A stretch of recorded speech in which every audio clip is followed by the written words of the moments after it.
Football বিশ্বকাপের draw মানেই বৈশ্বিক উৎসব, কিন্তু ২০২৬ বিশ্বকাপের ড্র অনুষ্ঠানে আলোচনার কেন্দ্রবিন্দু হয়ে ওঠে এক অপ্রত্যাশিত ঘটনা।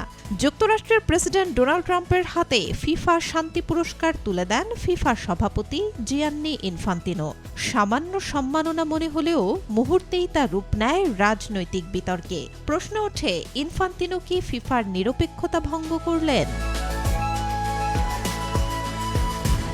ওয়াশিংটনের কেনেডি সেন্টারে ড্র শুরুর ঠিক আগে ট্রাম্পকে দেয়া হয় একটি সোনালী ট্রফি, বিশেষ পদক ও সনদ। ইনফান্তিনো বলেন, একজন নেতার কাছ থেকে তারা এটাই চান। তিনি সবসময় প্রেসিডেন্ট ট্রাম্পকে সমর্থন করেন। এই বক্তব্যের পরেই আন্তর্জাতিক অঙ্গনে শুরু হয় বিরূপ প্রতিক্রিয়া। মানবাধিকার সংস্থা ফেয়ার স্কয়ার সরাসরি অভিযোগ করে, ইনফান্তিনো ফিফার রাজনৈতিক নিরপেক্ষতার নিয়মের 4টি স্পষ্ট ধারা লঙ্ঘন করেছে।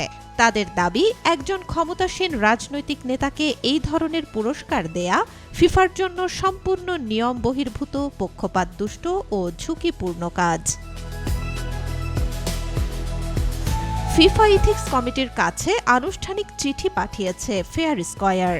চিঠিতে উল্লেখ করা হয়, প্রতিষ্ঠানটির হয়ে এই ধরনের কৌশলগত সিদ্ধান্ত নেয়ার কোনো ব্যক্তিগত ক্ষমতা নেই ফিফা সভাপতির।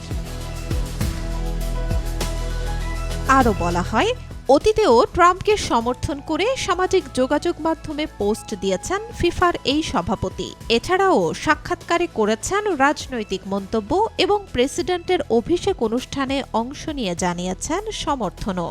এই সব মিলিয়েই তার আচরণকে নিরপেক্ষতার সরাসরি লঙ্ঘন বলে দাবি করছে ফেয়ার স্কয়ার।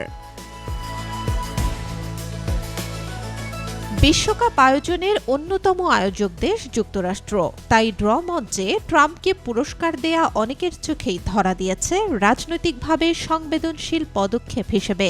ফেয়ার স্কয়ার বলছে, এই পদক্ষেপ বিশ্বের সবচেয়ে জনপ্রিয় খেলাটিকে রাজনৈতিকভাবে বিভক্ত করতে পারে। চোখ এখন ফিফা ইথিক্স কমিটির দিকে, যারা সাধারণত অভিযোগ তদন্ত করেই সিদ্ধান্ত দেয়।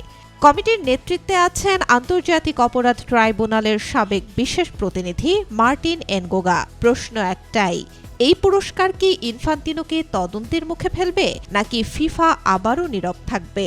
যাই হোক, একটি শান্তি পুরস্কার এখন পরিণত হয়েছে ফুটবলের সবচেয়ে বড় বিতর্কে। Desk report, B news 24।